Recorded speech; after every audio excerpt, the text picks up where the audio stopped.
গোলাঘাটৰ ৱাটিং চাহ বাগিচাত দৃষ্টিনন্দন পৰিৱেশ অসমীয়া কলা সংস্কৃতিৰ চৰ্চাৰ মাধুৰ্যময় পৰিৱেশে মুখৰিত কৰিছে চাহ বাগিচা অঞ্চল। চাহ জনগোষ্ঠীৰ কণ কণ ছাত্ৰ ছাত্ৰী ব্যস্ত সত্ৰীয়া নৃত্য, লোকনৃত্য, আধুনিক নৃত্যৰ আখৰাত।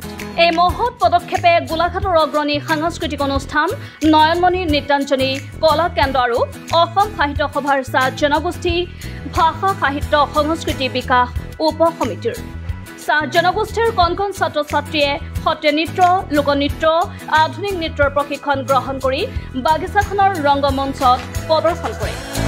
ৱাটিং চাহ বাগিচাৰ কৰ্তৃপক্ষ আৰু চাহ মজদুৰ সংঘৰ সক্ৰিয় সহযোগত আয়োজিত কৰ্মশালাৰ সামৰণি অনুষ্ঠানত জ্যেষ্ঠ সাংবাদিক অসম সাহিত্য সভাৰ চাহ জনগোষ্ঠী ভাষা সাহিত্য সংস্কৃতি বিকাশ উপ সমিতিৰ আহ্বায়ক দিগন্ত কুমাৰ ভূঞাই মুখ্য অতিথি হিচাপে অংশগ্ৰহণ কৰি এনে ধাৰাবাহিকতা অক্ষুণ্ণ ৰখাৰ আহ্বান জনায়।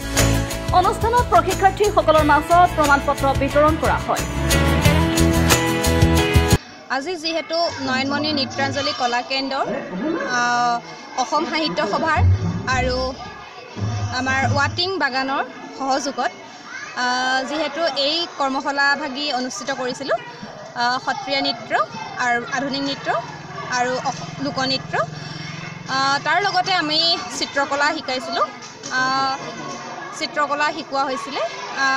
আমাৰ কৰ্মশালাভাগ হৈছিলে 16 জুলাইৰ পৰা 22 জুলাইলৈকে, আজি অন্ত পৰিলে। যিহেতু ৱাটিং বাগানত যিহেতু আজি আমাৰ টাউন এৰিয়াত যিসকল ছাত্ৰ ছাত্ৰী আছে তেওঁলোকে য'তে ত'তে হ'লেও শিকিবলৈ সুবিধাকণ পায়, কিন্তু বাগান অঞ্চলত এনেকুৱা ধৰণৰ কৰ্মশালা আজিলৈকে হোৱা নাই। সেই প্ৰচেষ্টাত মই দুদিনমানৰ আগতে আহিছিলোঁ বাগানলৈ। তেতিয়া দেখিলোঁ কণ কণ ছাত্ৰ ছাত্ৰীসকলে ইফালে সিফালে ঘূৰি ফুৰিছে। মই তেওঁলোকক লৈ কিবা এটা কৰিব পাৰোঁ নেকি, মোৰ মনত সেইটো ভাৱ জাগিলে।